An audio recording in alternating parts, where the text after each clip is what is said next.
فرمایا کون ہے جو میرے مہمانوں کو کھانا کھلائے؟ صحابہ کرام میں سے کسی نے 2 پکڑ لیے، کسی نے 1 کو ساتھ لے لیا۔ ایک بنادار سا غریب سا صحابی ہے، اس نے ساتھ لے لیا ایک مہمان اور گھر لے کے گیا۔ بیوی کو کہنے لگا کہ کھانا کتنا ہے؟ کہ بس 1 آدمی جوگا ہے، 1 آدمی کی کافی ہوگا۔ کان میں کہنے لگا اپنی بیوی کے، دستور تھا عرب کا، مہمان اور میزبان اکٹھے کھایا کرتے تھے۔ اپنی گھر والی کے کان میں کہنے لگا کہ اس کے آگے کھانا رکھ دیں گے مہمان کے، جب یہ کھانا شروع کر دے گا کسی بہانے سے دیوا بجھا دیو، میں یوں ہی منہ کو خالی ہلاتا رہوں گا، یہ کھانا کھا لے گا، پیٹ بھر جائے گا اس کا۔ چنانچہ کھانا آگے رکھ دیا، جو کچھ بھی تھا۔ اس نے کھانا شروع کیا کہ جی آپ بھی کھائیں، کہ ہاں میں بھی کھا رہا ہوں۔ بس یوں ہی کھانے میں بھی ہاتھ لگائے، منہ کو بھی ہاتھ لگائے اور منہ کو چلائے بھی برابر۔ بیوی نے چراغ بجھا دیا۔ یہ عمل تو صحابی کر رہا اپنے گھر میں۔ ادھر قرآن کریم نازل ہو گیا محمد کریم صلی اللہ علیہ وسلم کی ذات پہ، فرمایا وَيُؤْثِرُونَ عَلَىٰ أَنفُسِهِمْ وَلَوْ كَانَ بِهِمْ خَصَاصَةٌ وَمَن يُوقَ شُحَّ نَفْسِهِ فَأُولَٰئِكَ هُمُ الْمُفْلِحُونَ۔ اور میرے محبوب مبارک ہو، تیری امت میں ایسے لوگ بھی ہیں جو اپنا منہ خالی ہلا رہا ہے، بیوی بھوکی بیٹھی ہے، چراغ بجھائے بیٹھی ہے اور اپنے ہاتھ کو خالی چلا رہا ہے اور میرے بندے کا پیٹ بھر رہا ہے۔ اور میرے محبوب مجھے اپنی عظمت کی قسم، میں تیری ان دیوانوں پہ جنت واجب کر چکا۔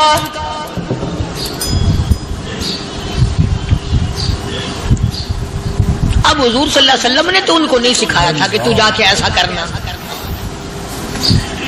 قدرتی مزاج ایسا بنا دیا تھا۔ ایک اور موقع آیا مدینے پاک میں، جنگی قیدی اور جگہ سے اسی طرح سے آئے۔ ایک صحابی ایک اور آدمی کو، جنگی قیدی کو کافر میں گھر لے گیا۔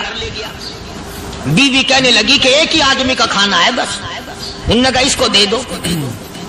وہ کافر جنگی قیدی کہنے لگا جی آپ بھی کھائیں، کہنے لگا بھی بات ہے صاف، 1 آدمی کا کھانا ہے، تو کھانا کھا، میں درخت کے پتے چبا لیتا ہوں۔ وہ کہنے لگا میں کھاؤں گا پتے۔ انہوں نے کہا تو رئیس آدمی ہے مکے کا، میں پرانا غریب ہوں، مجھے پتے چبانے کی عادت ہے، تیرے پیٹ میں درد نہ ہو جائے، میں عادی ہوں پتے چبانے کا۔ اس نے پتے چبا لیے۔ کافر مسافر اور مہمان جو تھا جنگی قیدی، اس کو کھانا کھلا دیا۔ دوسرے دن پھر ایسی نوبت آئی، اس نے کہا آپ بھی میرے ساتھ کھانا کھائیں گے؟ کہ نہیں بھائی تو کھا، میں بچے چبانے کا عادی ہوں۔ 2 دن تو اس کافر نے کھانا کھا لیا، اور جب تیسرے دن اس کے آگے کھانا آیا، انہوں نے کہا بھائی تو ہی کھا، بس اتنا ہی کھانا ہے، میں تو میاں بیوی ہم تو پتے چبا لیں گے۔ اور کہنے لگا مدینے والوں، تم خود پتے چباتے ہو، دشمنوں کو کھانا کھلاتے ہو، آج میری بھی ایک شرط ہے، پہلے کلمہ پڑھا پھر کھانا کھلا۔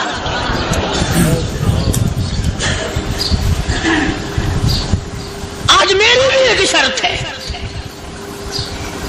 2 دن کے عمل نے کفر کو مٹا دیا، اسلام چمک گیا۔ 2 دن کے عمل نے، میرا تیرا 60 سال کا عمل ہے، کبھی کسی کافر کو مسلمان بنایا؟ الٹے ہی کام، ہر غلط، ہر معاملہ الٹا ہی ہے۔ ہر آدمی بیزار ہوتا ہے، یار دین تو کچھ نہیں، یار اسلام کچھ نہیں، یارو ایمان کچھ نہیں۔ اسی کو قرآن کریم نے للکار کے آواز دے کے فرما دیا لوگوں ایسی گڑبڑ نہ کرو ورنہ میں وہ خدا ہوں۔ فَأَخَذَتْكُمُ الصَّاعِقَةُ وَأَنْتُمْ تَنظُرُونَ۔ جبریل امین نے ایک چیخ ماری، ساری قوم کے جگر پھٹ گئے۔ میں وہ خدا ہوں، لا تركضوا وارجعوا إلى ما أترفتم فيه ومساكنكم لعلكم تسألون۔ لوگ مکان چھوڑ کے بھاگتے ہیں، ماحول چھوڑ کر بھاگتے ہیں، معاشرہ چھوڑ کر کے بھاگتے ہیں۔ خدا کہتا آؤ، جن مکانوں پہ تمہیں ناز تھا وہ یہ کھڑے بھاگ کر رہے۔ اسی کو قرآن کریم کہتا ہے ان الذین قالوا ربنا اللہ ثم استقاموا، وہ آدمی جس نے لا الہ الا اللہ محمد الرسول اللہ صلی اللہ علیہ وسلم پڑھا، اللہ کی توحید کا اقرار کر لیا، او میرے مالک تیرے سوا میرا کوئی مشکل کشا نہیں، حاجت روا نہیں، میرے دل کے بھید کو جاننے والا نہیں، میری بگڑی بنانے والا کوئی نہیں، اجڑوں کو بسانے والا کوئی نہیں، کھیتی کو آباد کرنے والا کوئی نہیں، ایک دانے سے سینکڑوں دانے بنانے والا تیرے سوا کوئی نہیں۔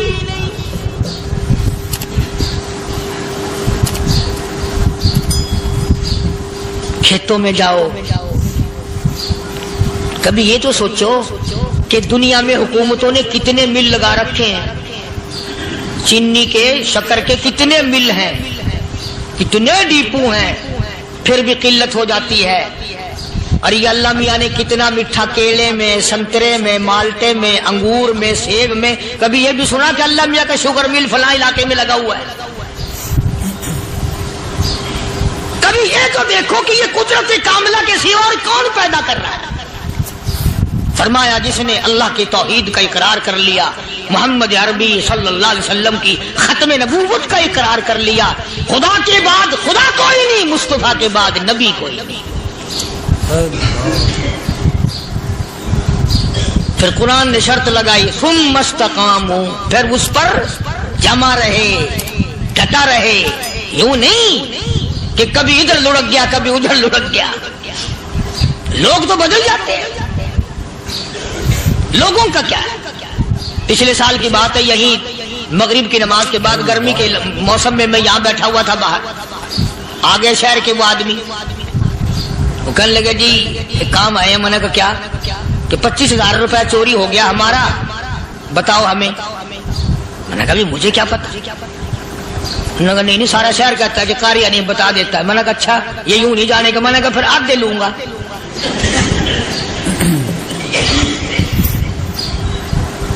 25,000 گم ہوئے ہیں نا، 12.5 میرے 12.5 تمہارے۔ کہنے ہیں دیکھو نا جی بال بچے چھوٹے چھوٹے غریب بچے ہیں جن کے وہ پیسے ہیں۔ میں نے کہا اچھا میں بادشاہ لگا ہوا ہوں؟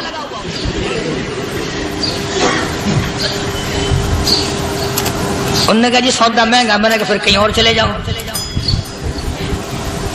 کتنا میں نے سمجھایا نہیں ماننا کہ اگر ہمیں یوں پتہ چل جائے مولویوں کو ولیوں کو تو پھر یہ لاکھوں کروڑوں پولیس والے رکھنے کی ضرورت ہے بھلا؟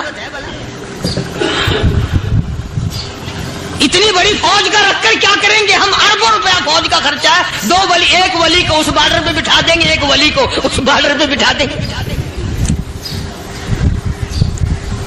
پھر ہم بڑھانا دیں گے اولیاء کرام رجمت۔ ذہنیت مری گئی، سمجھ نہیں پاتے، دین کے قریب نہیں آتے لوگ، سمجھتے نہیں۔ فرمایا ثم استقاموا تتنزل علیہم الملائکۃ الا تخافوا ولا تحزنوا وابشروا بالجنہ التی کنتم توعدون۔ قرآن کہتا ادھر ولی کی موت آتی ہے، ایسا آدمی جو اپنے کلمے پہ جمع رہے، شرک و بدعت کی لعنت سے بچے، کفر و نفاق سے بچے۔ ادھر موت آتی ہے، ادھر فرشتے کہتے ہیں گھبرانا، غم نہ کر، بہشت کے دروازے تیرے لیے سارے کھلے ہوئے۔ وَلَكُمْ فِيهَا مَا تَشْتَهِي أَنفُسُكُمْ وَلَكُمْ فِيهَا مَا تَدَّعُونَ۔ فرمایا ہم تمہاری ہر اس تمنا کو پورا کریں گے، ہر اس آرزو کو پورا کریں گے، جو مانگو گے وہی ملے گا، جو کہو گے وہی دیا جائے گا۔ نحن اولیاؤکم فی الحیات الدنیا وفی الآخرہ، ہم دنیا میں بھی تمہارے کارساز ہیں، ہم آخرت میں بھی تمہارے کارساز ہیں، ہم دنیا میں بھی تمہارے دوست ہیں، آخرت میں بھی تمہارے دوست ہیں، اور خدا کے یہاں وہ انعام ملے گا۔ اللہ غنی رائی کے دانے کے برابر نیکی کی ہوگی، جب پڑھا پہاڑوں کے برابر ثواب ملے گا تو آدمی حیران ہوگا، یا اللہ تیرے جیسا بینک تو کسی کا بھی نہیں۔ رائی کا دانہ لے کر پہاڑ واپس کر دیا، مالک نے نجات کا ذریعہ بنا دیا۔ فرمایا نزلا من غفور رحیم، یہ مہمانی ہے پروردگار عالم کی طرف سے۔ قرآن اعلان کر کر کے کہتا وبالاسحار ہم یستغفرون، اللہ پاک فرماتے ہیں میرے بندوں کی نشانی یہ ہے کہ وہ آخری رات میں بڑے ویلے سحری کے وقت اٹھ کر استغفار کرتے ہیں، اللہ کے حضور میں معافی مانگتے ہیں، روتے ہیں، عاجزی کرتے ہیں۔ کہتا کہ ایک تڑپ سی دل میں امنگتی ہے، ایک درد جگر میں ہوتا ہے، ایک تڑپ سی دل میں امنگتی ہے، ایک درد جگر میں ہوتا ہے، ہم رات کو رویا کرتے ہیں جب سارا عالم سوتا ہے۔ سب لوگ سوئے ہوئے ہوں اور اللہ کا دروازہ کھٹکھٹا، اندھیرے میں مالک کے کائنات کے سامنے جھولی پھیلا، اپنی بگڑی کا سوال کر، اپنی مشکلات اس مالک کے سامنے پیش کر جو سارے جہان کا خالق و مالک ہے۔ عقیدہ بھی بناؤ، اعمال بھی بدلو، مزاج بدلو، طبیعتوں میں انقلاب لاؤ، اور لوگوں ان گھروں کو مسلمانوں والے گھر بناؤ۔ تم برا مان کے جاؤ یا بھلا مان کے جاؤ، میں اپنے عقیدے کی بات کو چھپاتا نہیں۔ جس گھر میں کوئی مرد عورت قرآن کے کھولنے والا نہیں، میں اس گھر کو مسلمان کا گھر نہیں کہتا، وہ چوڑے اور کرار اور سکھ کا گھر ہے۔ تمہیں یہ سکھایا کس نے ہے کہ مرنے کے بعد قرآن پڑھا جاتا ہے اور ساری زندگی میں نہیں پڑھا جاتا؟ یہ قرآن مردوں کے لیے تھوڑی آیا، یہ زندوں کے لیے آیا۔ حدیث پاک میں آتا ہے حضور کریم صلی اللہ علیہ وسلم نے فرمایا عیسیٰ علیہ الصلوۃ والسلام ایک قبرستان سے گزرے، گورستان سے گزرے تو ایک قبر کو دیکھا، وہ نبی ایسا تھا، اس کے معجزات ایسے تھے۔ قبر میں دیکھا تو ایک بڑھیا جل رہی ہے، سڑ رہی ہے، تباہ ہو رہی ہے، رو رہی ہے۔ تو عیسیٰ علیہ الصلوۃ والسلام پناہ کر کے وہاں سے گزر گئے۔ چند دنوں کے بعد جو اسی قبر کے پاس سے گزرے تو عیسیٰ علیہ السلام کو دھیان آیا کہ اس قبر میں ایک بڑھیا بڑی عذاب بھگت رہی تھی، مگر اس دن جو دیکھا وہ تو عیش میں بیٹھی ہے، تخت میں بیٹھی آرام کر رہی ہے۔ سیدنا عیسیٰ علیہ السلام نے اللہ پاک سے سوال کر دیا، الہی مرنے کے بعد تو آدمی کوئی نیکی بھی نہیں کر سکتا، اس نے کیا کر لیا کہ اس کا سارا نظام بدل گیا؟ آواز آئی، اے عیسیٰ لکھ کے لے جاؤ یہ بات، حضور کا فرمان ہے۔ فرمایا اے عیسیٰ، اس مائی کے چھوٹے سے پوتے نے استاد کے پاس جا کر کے پڑھا بسم اللہ الرحمن الرحیم، اس ننھے سے منہ سے، چھوٹے سے منہ سے جب یہ لفظ نکلا، اے اللہ تو بڑا مہربان ہے، تو بڑا کریم ہے۔ عیسیٰ چھوٹے سے منہ سے جب نکلا، وہ تو معصوم تھا، اس کے منہ سے جب نکلا نا کہ میں بڑا مہربان ہوں، میں نے اس معصوم بچے کے صدقے میں اس کی دادی پہ کرم کر دیا۔ اس کے نام میں بڑی برکتیں ہیں، اس اللہ کا نام لینے میں بڑی برکتیں ہیں۔ گڑ میں مٹھاس ہے، اللہ کے نام میں مٹھاس نہیں۔ ٹافیوں میں مٹھاس ہے، اللہ کے نام میں مٹھاس نہیں۔